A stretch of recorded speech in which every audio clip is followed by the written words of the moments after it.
Yes. Erev Tov. Evening, everybody. Come back to all the people who have arrived back in Israel here with us for Yom Kippur and the upcoming Yom Tovim. So we are well and truly, the Aseret Yemei Tshuva are underway. We're about halfway there, coming up to Yom Kippur, not long now. So let's talk a little bit about some of the halachot of Yom Kippur. It says in halakha regarding Pesach, 30 yom lifnei hachag, shoalim v'dorshim berachot hachag. 30 days before you start learning the halachot of the Yom Tov.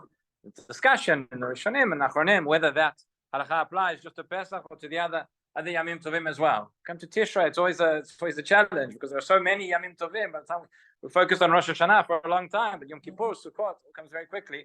We don't have so much time to get through all the halachot. So, just very briefly tonight, if we think about the halachot of Yom Kippur, so we can divide them into two basic categories. On the one hand, there are many details in terms of, I guess you call it the mechanics of the day, in terms of fasting, in terms of eating and drinking, the 5 New Year, Mechitza, Sicha, Nilat Sandal, different things that we have to do, and many different details and different halachot to go through there to understand.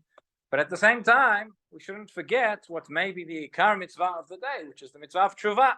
Lifnei Hashem titaru. That is the essence of Yom Kippur. And as important as the fast itself is, we'll talk about the fast is crucial. But nonetheless, we read in Sefer Yonah, Chazal learn out from the Tshuva and Shein Ninveh. We've spoken about this before on other fast days. But it says specifically, it says in the Navi that Hashem saw their deeds. It doesn't say he saw their fasting, but he saw their deeds, he saw their Tshuva. In other words, the fasting itself has to be accompanied by a sincere, genuine Tshuva. Yom Kippur is extraordinary because we have Yom Kippur, the day has got a power of its own. Sumo shel Yom. We know there's machloket in the Mishnah. According to one opinion, even if a person did not do Tshuva, Yom Kippur can come and be mechaper, can come along and bring atonement. We paskin, the person has to do Tshuva as well. But even when a person has done Tshuva, it's still the Sumo shel Yom that is going to come and that's going to be mechaper. So there's a certain power to the day, but it needs to be. We have to put in the effort from below, and the effort will be put in from above, so to speak, as well. And that means the mitzvah of Tshuva and the mitzvah of Vidui, which is what the Ikar mitzvah that we perform during the tefillot on Yom Kippur itself. Obviously, already now throughout these Aseret Yemei Tshuva, we're engaged in the process of Tshuva. So mentioned before Slichot, Rabbi Yonah says that during these 10 days, he says if a person had a court case and they were going before a Melech Basar V'Dam, so they wouldn't go to work. They wouldn't think about it. They would do everything they can in order to figure out whatever they can do to get a favorable judgment. They talk to Israel, use your protectia, right? You talk to whoever you can. You do whatever you can to get the judge to rule in your favor. You wouldn't sleep. You wouldn't think. You wouldn't do anything else. He says people during these 10 days they just get on business as usual. To medium Kasidram, because you're missing the point. You need to focus on it. So a piece the Reshit Chochmah compares these 10 days. He compares it to Chol HaMoed in a sense. That you have Yom Tov at the beginning, Yom Tov at the end. It's like Chol HaMoed in a sense. I thought that was a very very poignant analogy. In any event, so that's the mitzvah of Vidui. The biggest nafkamina for that, I think, is when it comes to the tefillot themselves on Yom Kippur. So we need to understand what we're saying, and a person has to have in mind it's not just lip service. It's not just another tefillah. Together with the tefillah, we have the opportunity and we have the responsibility of fulfilling the mitzvah of Vidui, mitzvah of Tshuva. And if a person has to understand what they're saying. A person doesn't understand what the words of the Vidui are, so say them in English, say them in a language that you understand. There is no obligation to say every single word that's in the machzor or every single word of the piyutim, especially if it's going very fast. There are certain sections, the person's not able to say every word. That is okay. But when it comes to the main part, the vidui and the tshuva, that there every word does need to be said, needs to be sincere. As well, saying every word and trying to rush through. I just mentioned because on the first night of Slichot, so somebody came up to me after we said Slichot and they said, I came tonight, I came here to hear the different Torah root, and I was so inspired and I was so ready, to pour out my heart, pour out my soul. And then I opened the Slichot, we started saying them. I didn't have a clue what I was saying. And it's very difficult. So if we don't understand what we're saying, it is very difficult. So obviously we have to make the effort, we have to understand what the words of the Machzor are and what they mean. Shulchan Aruch in the very first siman, He says, Tov lama ma'at tachnunim, Tov ma'at tachnunim b'kavana, me'arbe b'lo kavana. In other words, it's better to say fewer supplications, fewer prayers with kavana than to say many without kavana. I heard it's been said, I don't remember if it was the Kotzko who said it or it might have been Rav Hutner, but it was fitting for either one of them, who said, Tov ma'at tachnunim b'lo kavana, me'arbe b'lo kavana. You're going to say without kavana, say few, not a lot, but we should say with kavana.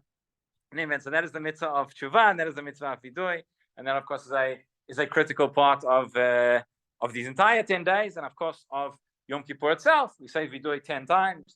And again, the other nafkamina of this is that if a person is davening by themselves, any of the tefillot, the person's unable to come to shul, a person's unable to daven at the minyan for whatever reason, and there may be very good reasons for that. So one needs to make sure one says the vidui, one says the and has in mind, goes through different stages of one's mind, one's heart, and verbalizes them as well. That is the part of the mitzvah of the day. And then, of course, there is the mitzvah of the fast. We have the 5 inuyim, the 5 different afflictions. One of the most significant, of course, is fasting, not eating or drinking, which is more severe than all the others because that is punishable by karet. So the halachot of fasting, of not eating and drinking for somebody who is obligated to fast and who is otherwise healthy, pretty straightforward. You don't eat and you don't drink. But where it gets more complicated, of course, is when it comes to cholim, it comes to people that are ill. There's a pikuach nefesh, question of sakana, question of sveik sakana. That is where things get a little bit more complicated. And that's why it's important to know who fits into this category. When should one eat? When should one drink, etc. And it's important to clarify these questions before Yom Kippur comes along. So I'm talking about it now. You have right now all the websites and all the phone hotlines and all the things where people can call in and talk about their conditions and discuss.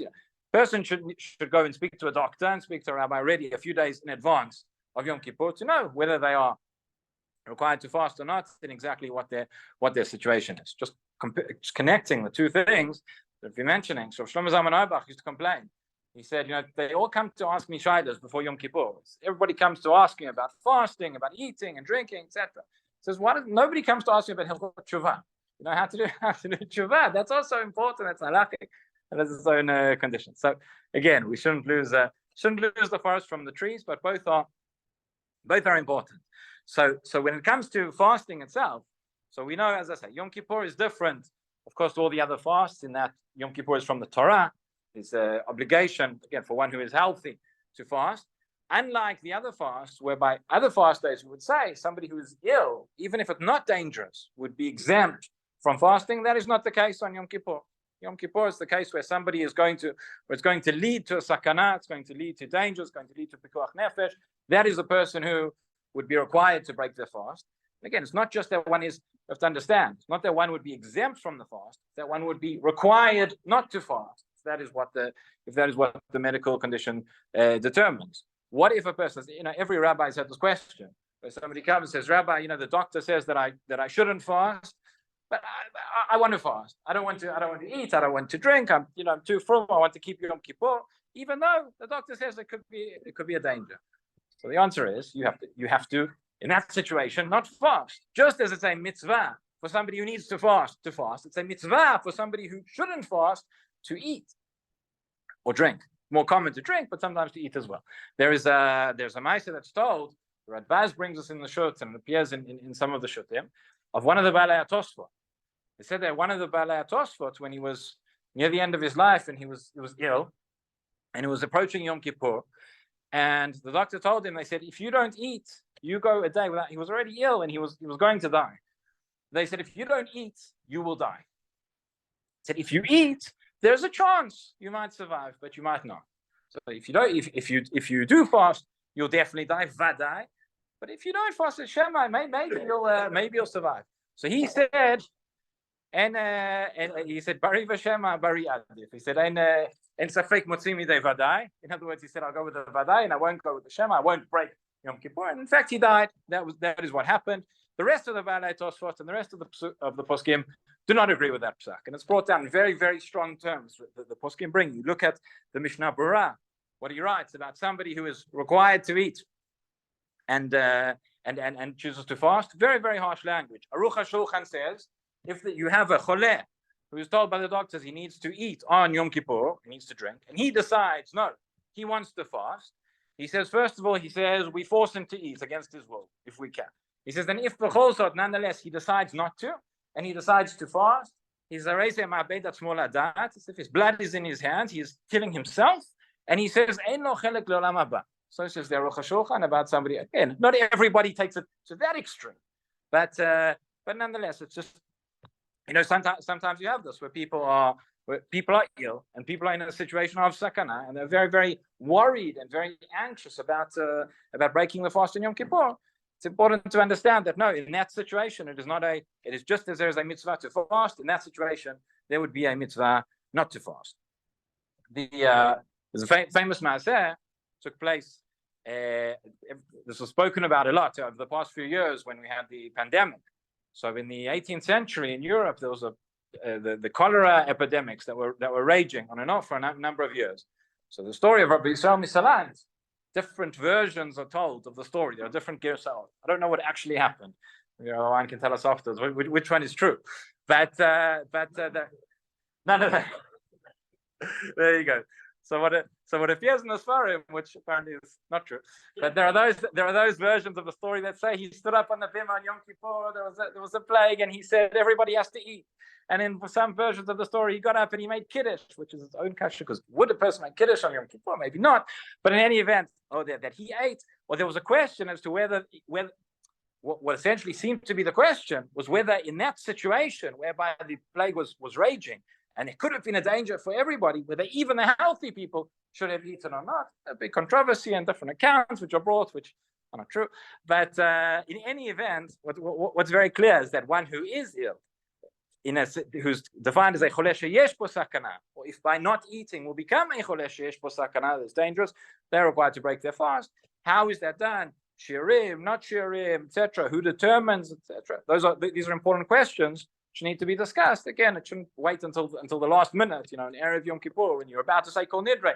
Rabbi, do I fast or not? So we should talk about it now. We'll talk tomorrow night. We'll talk about some of the details of it. Rabbi Hanania ben Akasha, Amar Sakar Shpach, Zakot Israel, V'yachach B'aleim Torah Mitzvot, Shnei Madran Chafetz L'man Tzidko, Yagdil Torah V'Yadin.